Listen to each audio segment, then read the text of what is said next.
Olá, alunos! Estamos de volta para mais uma aula de Geografia Bíblica. A aula de hoje é a de número 4 e o assunto da nossa aula é os 7 mares do Antigo Testamento. Nós vamos ver aqueles mares que não têm tanta importância na Bíblia, mas que são citados de uma maneira um tanto assim discreta. O caso, por exemplo, do Mar Negro, é o primeiro da nossa lista. Esse mar, antigamente, era chamado de Mar de Askenaz. Na parte sul, banha a Ásia Menor e situa-se atualmente ao sul da Rússia europeia e ao norte da Turquia. Nós temos algumas referências bíblicas de Salmo 72:10, 97:1, Isaías 42 e Sofonias 2:11. Todas essas referências falam das ilhas das nações nas suas terras. Essas ilhas das nações ficavam ao lado do Mar Negro. Um outro mar que você pode também situar no nosso mapa que estamos mostrando é o Mar Cáspio. Esse mar está localizado na região nordeste do mundo antigo e a sudoeste da Rússia europeia da atualidade. Também não goza de tanta importância bíblica, tanto que nem é citado. Mas, para se compreender o mundo bíblico, é importante que se situe todo aquele miolo no meio do qual está inserido o pequeno país de Israel. Nós temos mais abaixo, veja no mapa, o Golfo Pérsico. O Golfo Pérsico fica a sudoeste do mundo antigo e atualmente separa a Arábia Saudita do Irã. Uma nota sobre este mar. Vocês se lembram da guerra do Golfo Pérsico? A guerra entre Irã e Iraque, que os Estados Unidos defendeu com a ajuda da ONU, o Irã e não o Iraque. O Iraque, por sua vez, estava ali em conflito com o Irã, porque num dado momento, um começou a cobrar pedágio do outro na passagem do Estreito de Hormuz. Veja esse Estreito de Hormuz aí no mapa. É um lugar em que o Golfo Pérsico, ele faz um estreito que chega a poucos metros de largura e os navios têm que passar um de cada vez aí. Ele tem sido alvo de muitos conflitos, portanto, resultando naquela guerra famosa, a Guerra do Golfo Pérsico. O Mar Vermelho, situado a sudeste do mundo antigo, conserva o seu nome até o dia de hoje. Ele tem 2 braços superiores que formam a Península do Sinai e que pertencem ao mundo bíblico. Vamos ver algumas referências, como por exemplo Gênesis capítulo 13, versículo 18. Êxodo 13, versículo 18, assim nos diz: Mas Deus fez rodear o povo pelo caminho do deserto, perto do Mar Vermelho, e subiram os filhos de Israel da terra do Egito armados. Ainda uma outra referência, no mesmo livro de Êxodo, capítulo 14, versículos 26 a 31. E disse o Senhor a Moisés: Estende a tua mão sobre o mar, para que as águas tornem sobre os egípcios, sobre os seus carros e sobre os seus cavaleiros. Então Moisés estendeu a sua mão sobre o mar, e o mar retomou a sua força ao amanhecer. E os egípcios fugiram ao seu encontro, e o Senhor derribou os egípcios no meio do mar, porque as águas, tornando cobriram os carros e os cavaleiros de todo o exército de Faraó que os haviam seguido no mar. Nem ainda um deles ficou, mas os filhos de Israel foram pelo meio do mar em seco, e as águas foram-lhe como muro à sua mão direita e à sua esquerda. Assim o Senhor salvou Israel naquele dia da mão dos egípcios, e Israel viu os egípcios mortos na praia do mar. E viu Israel a grande mão que o Senhor mostrara aos egípcios, e temeu o povo ao Senhor, e creu no Senhor e em Moisés, seu servo. O Mar Vermelho é chamado de vermelho por causa da presença de umas pedrinhas vermelhas que nele existem. Veja essas imagens que nós fizemos lá. Ele é vermelho tão somente por causa dessas pedras, mas as suas águas realmente são limpas, são cristalinas, é um mar muito bonito. E quanto a essas duas penínsulas, veja o mapa novamente, a península do Sinai e Acaba, ou Golfo de Acaba, uma situada à direita, mais ao oriente, e a outra mais ao ocidente. O quinto mar, famoso no Antigo Testamento, é o Mar Morto, também chamado de Mar de Arabá, ou Mar da Campina do Jordão, e também Mar Salgado. Algumas referências, como por exemplo Gênesis, capítulo 14, versículo 3, Josué 3,16 e também 15, versículo 2, chamam todo o tempo de o Mar Salgado. Aliás, na referência do capítulo 14, versículo 3 de Gênesis, nós temos aquela batalha em que Abraão vai socorrer o seu sobrinho Ló, naquela guerra de Quedorlaomer, das 5 nações contra as 4 nações. Um episódio bíblico muito interessante. Este episódio ocorre ali na região do Mar Salgado, do Mar Morto. As cidades de Sodoma e Gomorra estavam ali, na periferia deste mar. Ele fica dentro da terra de Israel, ao sul e ao norte do braço oriental do Mar Vermelho. As suas águas têm fama devido ao fato de elas serem ricas em depósitos de fosfato que produzem salinidade, uma salinidade fora do comum, porque normalmente os oceanos têm 8% de salinidade, enquanto que as águas do Mar Morto chegam a ter 23% de salinidade. Uma pessoa não consegue afundar nesse mar. Eu mesmo experimentei me banhar nele, eu tentei andar nele até certa altura, mas depois o pé levanta, não dá mais pé, não porque você não consiga ficar no chão, pisando na areia, porque as águas te encubram, mas porque elas te levantam. É possível uma pessoa ficar sentada e ler um jornal dentro desse mar em razão da sua enorme densidade. Bem, como eu disse, as cidades de Sodoma e Gomorra estavam situadas ao lado deste mar. O outro mar é o Mar da Galileia. Este mar é famoso, daqui a pouco nós vamos estudar mais detidamente o Mar da Galileia, quando adentrarmos a mais um item desta aula de hoje, que é os mares de Israel.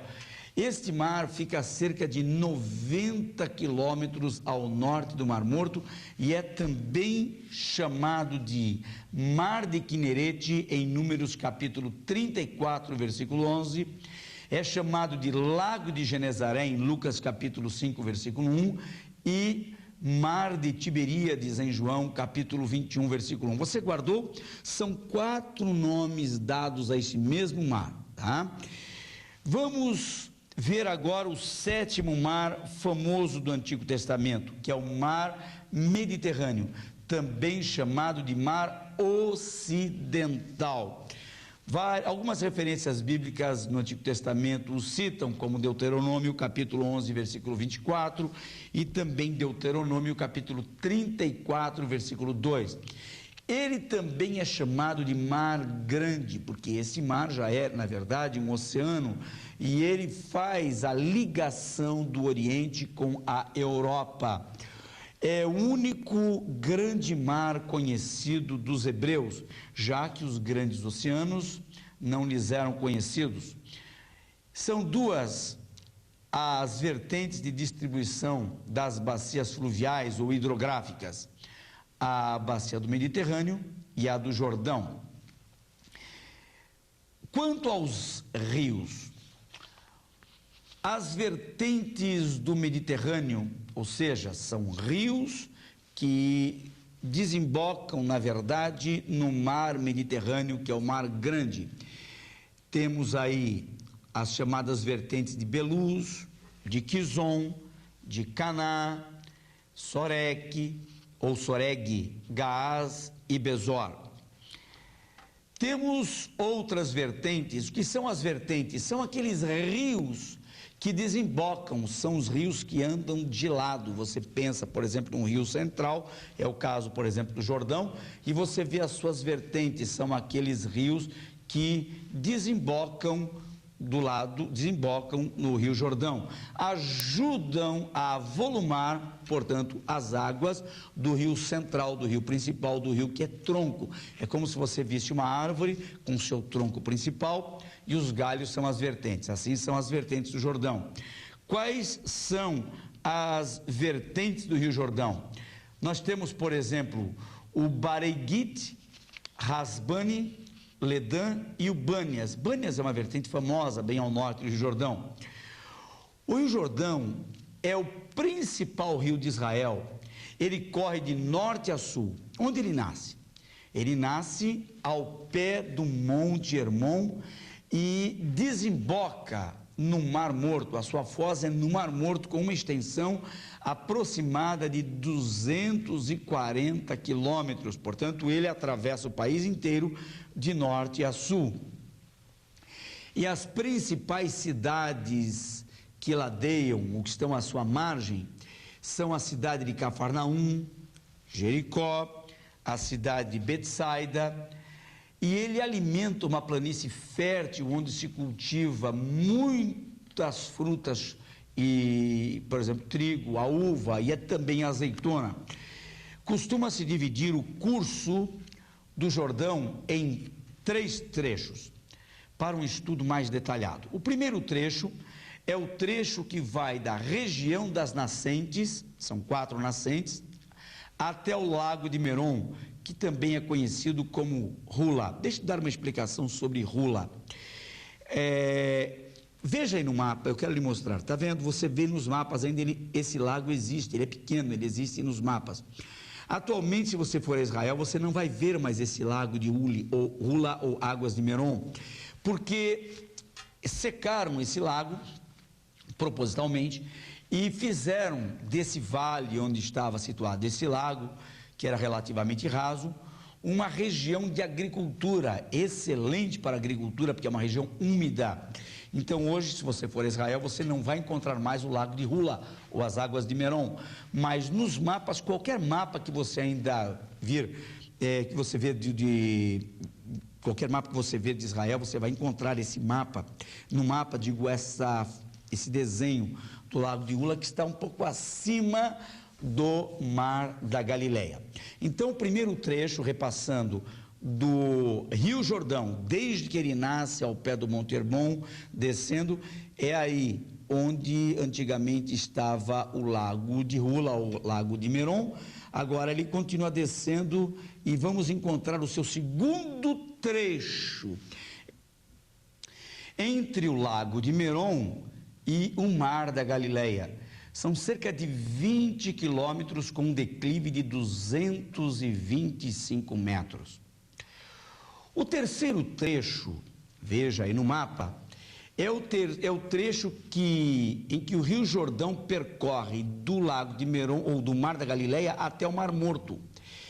Esse percurso em linha reta é de 117 quilômetros. Na verdade, ele não vem reto. Se nós fôssemos pegar ali, esticar uma linha reta entre o Mar da Galileia e o Mar Morto, nós encontraríamos essa distância realmente de 117 quilômetros, mas ele vem todo serpenteado, ele é todo sinuoso, e nós vamos ver já qual a distância que realmente percorre nesse sentido, mas são 117 quilômetros em linha reta, com um declive de 200 metros, imagina que ele já teve um declive de 225 metros no primeiro trecho, com mais outro declive de 200 metros, ele vai passar de 400 metros de declive quando desemboca no Mar Morto.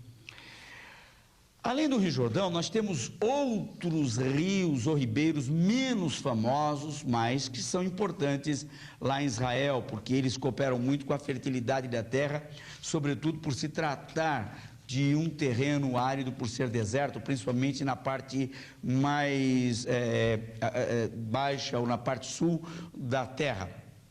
O Ribeiro de Querite, Ele não é, na verdade, um rio largo, não se trata de um rio mesmo, mas de um vadio. O que é um vadio? Torrente de águas de chuvas, né? Então, quando chove, forma-se aquele vadio, são fendas que acabam desembocando. Então, este ribeiro de Querite desemboca no Rio Jordão pela margem ocidental, pouco ao norte de Jericó, e depois de percorrer uma região agreste, povoada de corvos e de águias. O outro ribeiro é o ribeiro de Cedron.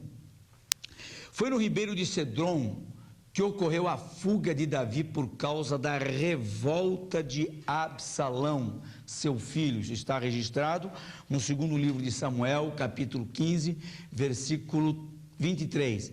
E também a travessia de Jesus para o jardim do Getsêmani, porque esse ribeiro, ele está no meio do vale. Você tem de um lado a antiga cidade de Jerusalém, do outro lado você tem o Monte das Oliveiras, onde está situado o jardim do Getsêmani. Então, nesse vale corre o ribeiro de Cedron. Então, para passar de um lado para o outro, Jesus atravessou o ribeiro de Cedron. Aliás, vamos ler isso, está escrito em João, capítulo 18, versículo 1. Esse texto nos diz claramente que Jesus atravessou esse ribeiro. Está escrito: tendo Jesus dito isso, saiu com os seus discípulos para além do ribeiro de Cedron, onde havia um horto, no qual ele entrou com os seus discípulos. O outro ribeiro é o Yarmuque. Yarmuque é o principal afluente do Jordão, a 6 quilômetros do Mar da Galileia. Veja ele aí no mapa.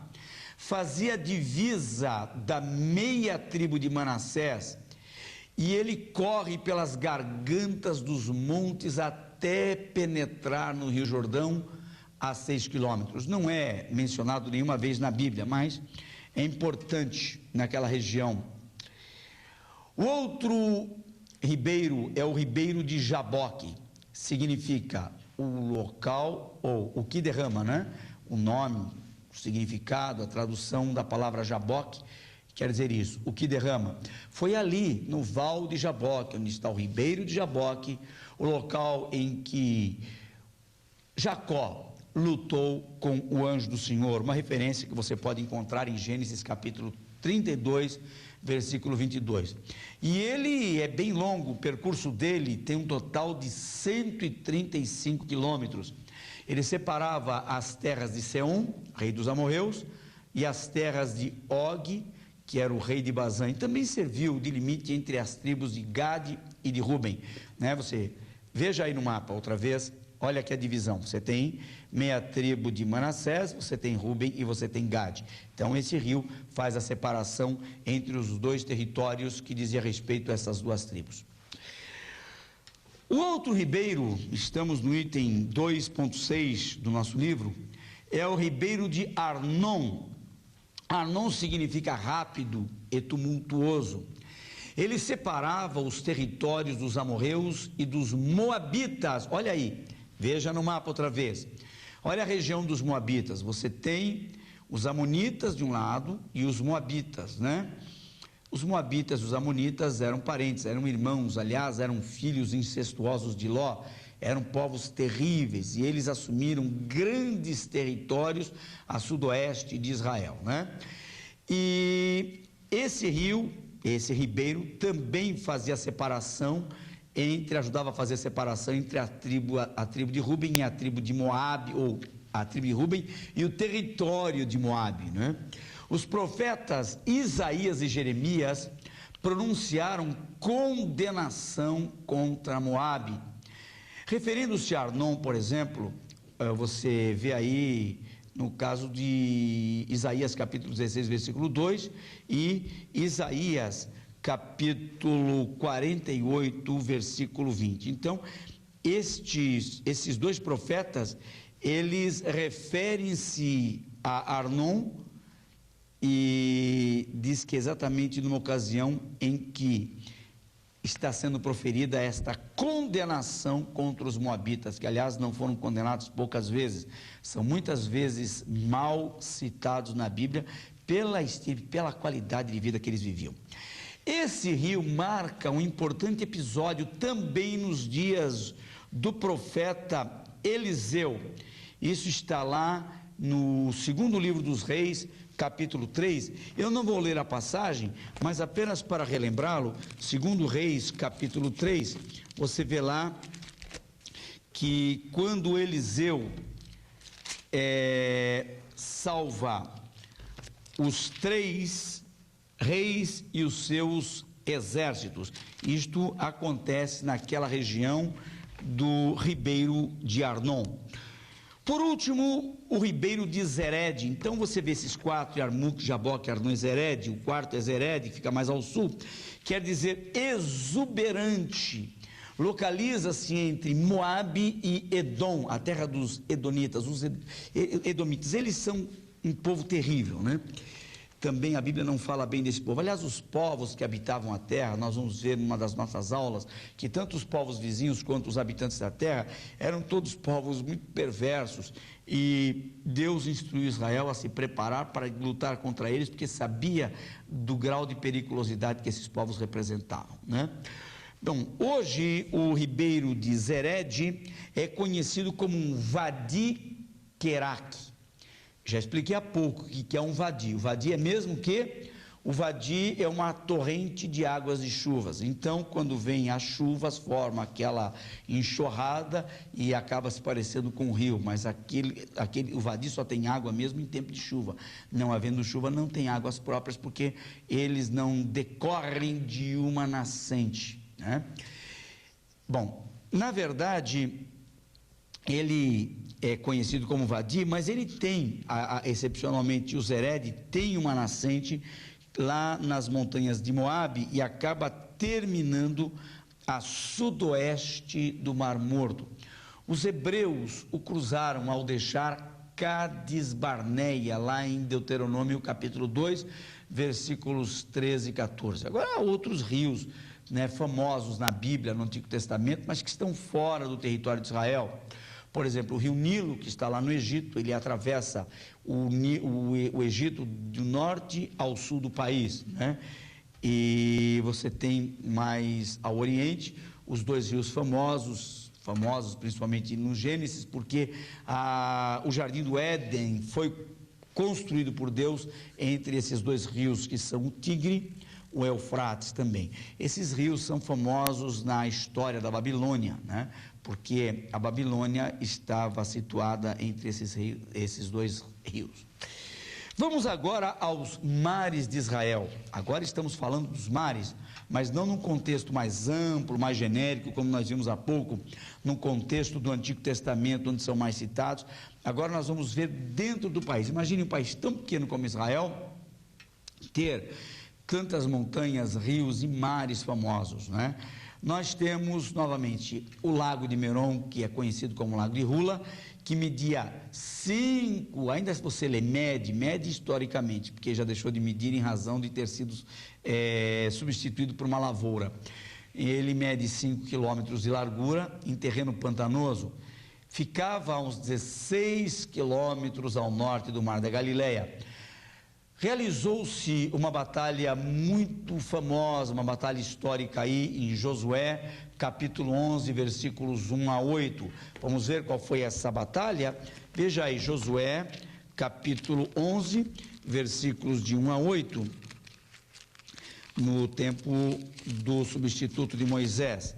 As vitórias de Josué sobre diversos reis. Porque acontece que quando Josué adentrou a terra com o povo, ele precisava conquistar cada região para assentar as tribos de Israel. E claro que os povos que habitavam nessas terras, eles não queriam ter as suas terras tomadas, mas era a ordem de Deus que fosse assim. E não foi com facilidade que Israel se assentou nessas terras, porque os povos que moravam aí eram povos, como já disse há pouco, perversos, idólatras, e nos seus cultos idólatras eles prestavam sacrifícios aos seus deuses pagãos principalmente com a matança de moças virgens e de muitas crianças, muitas vezes degolando-os e colocando-os ao fogo vivos. Então Deus queria também extirpar esse tipo de maldade. A única maneira era extirpando esse povo, limpando esse povo da terra e substituindo esse povo pelo povo seu, que era um povo especial, o povo que conhecia as suas leis. Esse lago foi esgotado, como dissemos há pouco, e a sua área serve para plantação, contudo ainda ele aparece nos mapas de Israel. Agora nós temos em seguida o Mar da Galileia. Vamos estudar mais detidamente esse mar. Fica a 212 metros abaixo do nível do mar. Então, por estar numa região muito funda, abaixo do nível do mar, é uma região muito quente. Ele é também chamado de Mar de Quinerete, apenas uma referência no Antigo Testamento, e é chamado de Mar de Tiberíades e Lago de Genezaré. Ele recebe a totalidade das águas do Rio Jordão. Hoje o Mar da Galileia tem 26 quilômetros de norte a sul e 10 quilômetros de largura de leste a oeste para o leste. Está inteiramente nas mãos dos judeus. Infelizmente não pertence aos árabes, né? Senão seria mais um local de briga ali nesta discussão sobre a posse da terra. O Mar da Galileia é um lago grande, com águas potáveis, e possui uma grande quantidade de peixes, e abriga diversas cidades como Cafarnaum, Magda, Tiberíades, etc.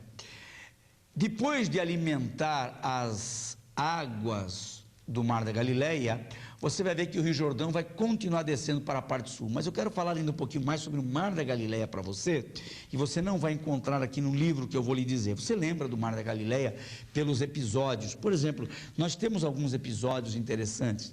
2 episódios interessantes sobre pesca. Um que está lá em Lucas capítulo 5. Você lembra quando Jesus estava iniciando o ministério, os discípulos estavam começando a andar com ele? E eles passaram a noite toda pescando no Mar da Galileia, mas não conseguiram nada. Jesus aparece por lá e uma multidão o segue. De repente Jesus vê aquela multidão e pede que um dos barcos, eram 2 barcos, de Pedro, seja afastado um pouco para dentro do mar, e Jesus usa esse barco como púlpito, e dali começa a pregar. Mas ele está olhando de lado e vendo a irritação dos seus pescadores, que afinal de contas não estavam nada satisfeitos com o fato de terem passado a noite toda pescando sem nenhum êxito, sem nenhum sucesso. Depois que Jesus despede a multidão, diz para Pedro: lança-te ao mar alto e lance as redes. Pedro não gosta muito da ideia, afinal de contas Jesus entendia mesmo, era de carpintaria. Agora, dar instrução para pescador sobre pesca, quando se entende de outro assunto, quando se é especializado em outro assunto, e sobretudo depois desse pescador e seus colegas haverem tentado a noite toda, parecia algo impróprio. Então Pedro, com um certo ar de ironia, diz: mestre. A palavra mestre no grego é epístata, não é mestre no sentido de dáskalos, no sentido comum daquele que ensina. É uma forma um pouco irônica de chamar, ou mandão, ou sabichão, é mais ou menos essa a ideia. E Pedro trata Jesus assim, diz assim: olha, nós tentamos a noite toda e não conseguimos nada, mas segundo a tua palavra, lançaremos a rede. Ele usa rema aí.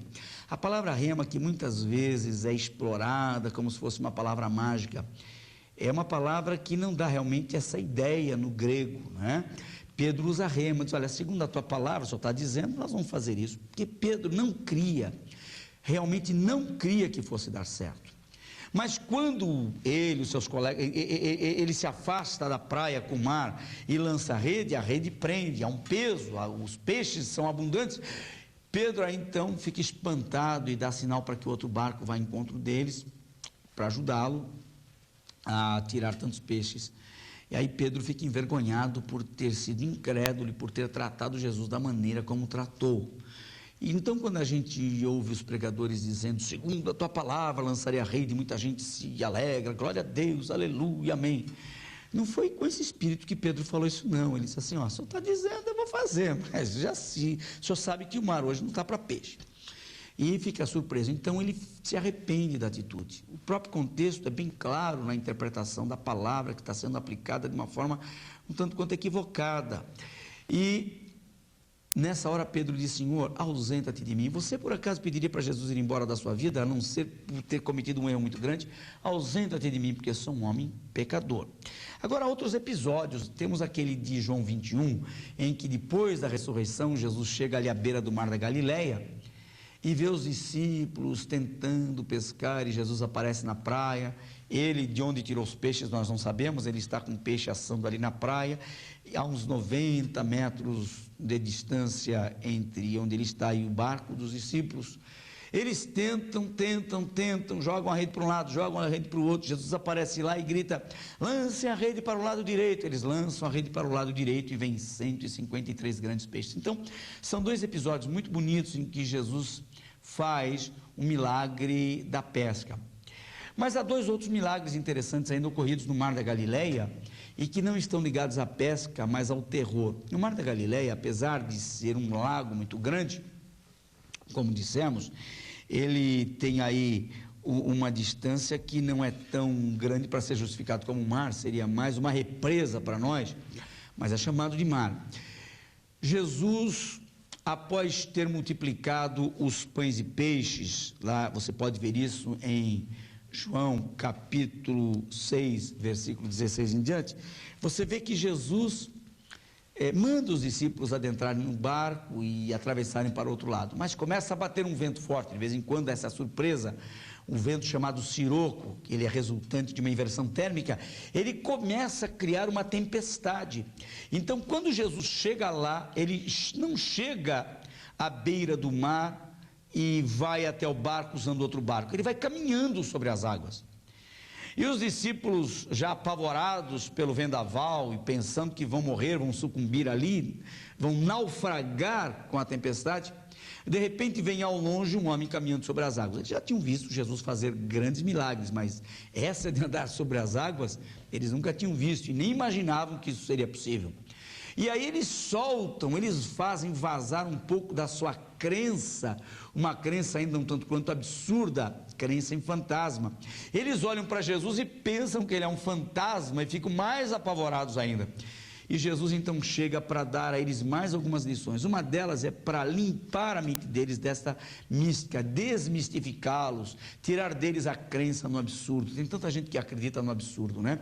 Então Jesus aparece para eles e diz: não temais, sou eu, tem de bom ânimo. O que Jesus faz? Jesus devolve a eles o que eles perderam, o ânimo. Pode usar isso como sermão, olha aí, 3 pontinhos. Devolve a eles o que eles perderam, o ânimo. Tira deles o que lhes apavora, o medo. E, em terceiro lugar, Jesus garante a eles a segurança da sua presença. Sou eu, diz o Senhor Jesus. E um outro episódio bonito também está em Lucas capítulo 8, versículos 22. Olha como eu estou falando tanto do Mar da Galileia. Eu estive nesse mar, vejam umas imagens dele, é gostoso, olha quantas aves tem. Um outro episódio bonito que você pode ver agora nesse filme é que lá no Mar da Galileia, no capítulo 8, versículos 22 em diante de Lucas, Jesus estava dormindo tranquilamente no barco, quando um outro vendaval veio e apavorou-os. Aí os discípulos acordam Jesus e dizem: Senhor, o Senhor não percebe que nós estamos morrendo? Então Jesus se levanta e acalma a tempestade. Muitas histórias bonitas ocorreram aí no Mar da Galileia, é esse mar cujas imagens você acabou de ver. Depois de alimentar as águas do Mar da Galileia, o Rio Jordão sai pela parte sul e forma uma bacia feita pela força das águas. Daí o Jordão toma a sua forma principal. O Jordão é um rio muito famoso. Do sul do Mar da Galileia até o norte do Mar Morto, em linha reta, ele tem 116 quilômetros. Mas o Jordão não está em linha reta. O seu curso vai se desenrolando sinuosamente, ele é todo serpenteado. Nessa sinuosidade são 351 quilômetros de extensão e com uma largura de 10 a 60 metros. As suas águas são barrentas em alguns trechos, porém são potáveis. Mas ele não tem profundidade, ele é um rio raso. E por isso ele não é navegável. O volume de águas do Jordão é de mais ou menos 200 metros cúbicos por segundo. Então, este é o Rio Jordão, o rio famoso, é o maior rio de Israel, que atravessa o país de norte a sul. Vamos falar agora um pouco sobre o Mar Morto, ou também Mar Salgado. Nós já falamos um pouco dele há pouco, né? Estivemos falando deste mar quando mencionávamos os mares do Antigo Testamento. O Mar Morto, ele não recebe muita água do Jordão, apesar de todo esse trajeto do Jordão. Também não tem nenhuma nascente e não tem nenhum afluente que despeja sobre ele águas, a não ser o Jordão. Agora, é um rio egoísta. Esse rio, ele recebe o nome de morto, não é porque não produz peixe, mas por outros motivos também. É um rio que não dá nada para ninguém. Ele está num vale. Eu quero que você veja essas imagens que nós fizemos do Mar Morto. Você tem imagens próximas do Mar Morto e você tem imagens distantes do Mar Morto. Veja, ele está num vale. No passado, segundo os geólogos, esse mar era bem maior do que ele é agora. Ele vem diminuindo, ele vem se secando. Agora, ele recebe águas e não dá para ninguém. Está a cerca de 430 metros abaixo do nível do mar. Os especialistas dizem que dentro de 100 anos, se não houver uma providência, ele vai secar completamente. A parte sul do Mar Morto já está quase seca e ela fica no Vale de Sidim. Você vê referência bíblica disso em Gênesis capítulo 14, versículo 3. Ele mede 74 quilômetros de norte a sul por 16 quilômetros de largura. Como eu disse, fica a cerca de 400 metros. Alguns autores dizem que são 430 metros abaixo do nível do mar. Bom, se nós tomarmos as depressões lá de cima de como vem descendo o Rio Jordão, 225 metros, depois mais 200 metros, vai já dar 425 metros. Quando chega lá na parte mais sul, a parte sul do Mar Morto, ali já estamos na altura de mais ou menos 430 metros, realmente abaixo do nível do mar. Uma região muito quente. E interessante que, embora exista uma abundância de peixes no mar da Galileia, não há nenhum tipo de peixe no Mar Morto. Agora, o Mar Morto um dia vai sarar. Eu vou ler uma referência bíblica para vocês, e essa profecia foi dada pelo profeta Ezequiel. Está no capítulo 47, versículos 8 a 12 deste livro. Acompanhe comigo a leitura na tela de Ezequiel, capítulo 47, versículos de 8 a 12. Então me disse: estas águas saem para a região oriental e descem a Campina e entram no mar. E sendo levadas ao mar, sararão as águas. E será que toda criatura vivente que vier, por onde quer que entrarem esses dois ribeiros, viverá.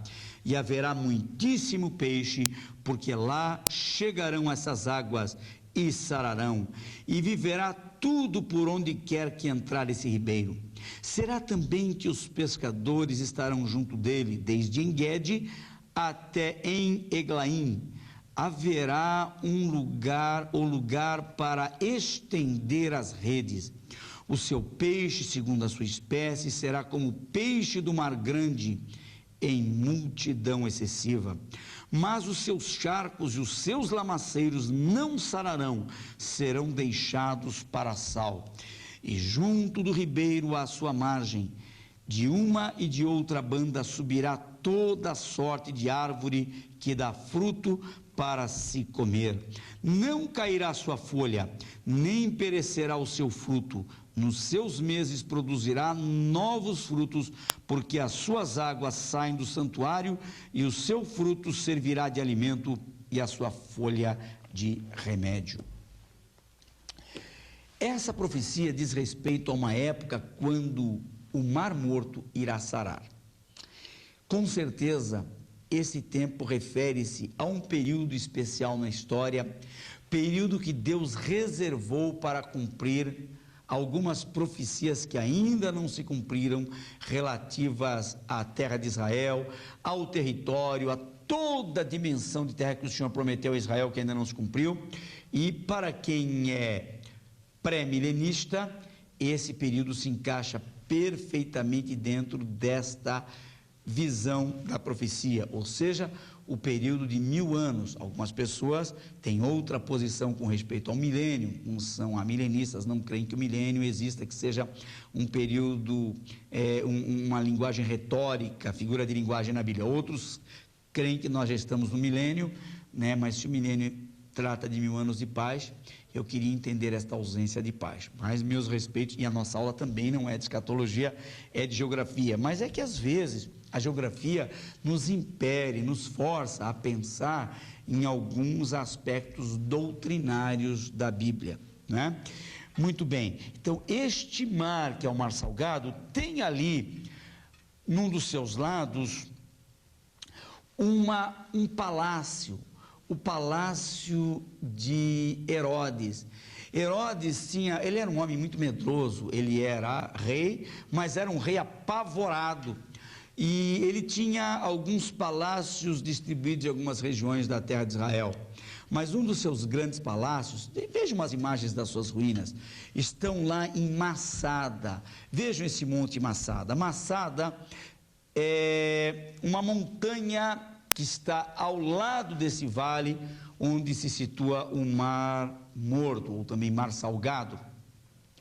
Nós podemos ver de cima de Massada, lá embaixo, o Mar Morto. Ele parece uma poça d'água visto à distância, no meio de todo aquele vale árido, deserto. Aí em Massada, onde houve também a guerra dos Zelotes, uma região famosa pela guerra, nós vamos estar estudando mais detidamente isso quando estudarmos os montes de Israel. Apenas como citação para elucidação da aula, para ajudar o aluno a aproveitar um pouco essa informação. Massada era o local onde estava construído o Palácio de Herodes, cujas ruínas vocês acabaram de ver nesse vídeo. É o lugar onde houve a guerra dos romanos contra os zelotes, onde houve uma matança, houve um suicídio em massa de judeus ali, e de onde também se avista todo esse vale árido no Jordão, que um dia, conforme a profecia de Ezequiel, capítulo 47, versículos 8 a 12, como lemos, é um mar que será sarado. O último mar mencionado na Bíblia, o mar lá de Israel, é o Mar Mediterrâneo. Ele banha toda a costa ocidental de Israel. E é o mar que faz fundos para o continente europeu. Foi nesse mar que Paulo navegou rumo aos seus destinos missionários. Você vai ver isso quando estiver estudando mais detidamente as viagens missionárias, está mais para o final do nosso estudo de geografia. Mas lê Atos dos Apóstolos, você vai ver que cada vez que Paulo saía de lá de Israel para as suas viagens rumo à Europa, ele pegava embarcação aí pelo mar Mediterrâneo.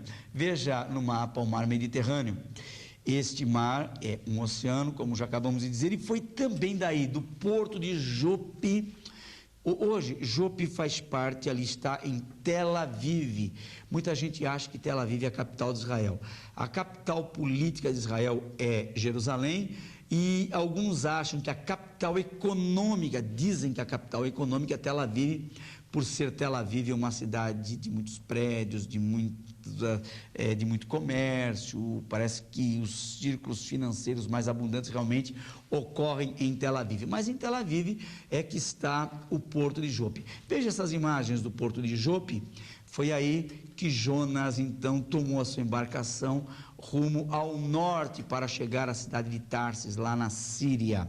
Aquele episódio conhecido no seu livro, que acabou resultando em quase que num naufrágio, né, do navio, e quando ele é jogado ao mar, é engolido por um grande peixe. Aqui nós vimos então os mares. Eu gostaria apenas de repassar com o aluno os mares de Israel. Nós vimos que os mares de Israel, além do lago de Merom, que era só um lago, tem o mar da Galileia, né? Temos o mar Salgado e o mar Mediterrâneo. Querendo Deus, na próxima aula estaremos estudando as montanhas principais de Israel. Por hoje você vai ficar com essas informações e eu pediria ao aluno que não deixasse de ler, esteja lendo a sua aula, esteja lendo no seu livro. Você agora pode começar a ler a partir da página 26, a aula número 5, que trata das montanhas principais de Israel, e para a próxima aula venha preparado para aproveitar melhor as explicações e de preferência leia também os textos bíblicos para poder relacionar o estudo com alguns acontecimentos históricos notáveis da matéria que estiver em curso. Deus abençoe você e, se Deus quiser, até a próxima aula.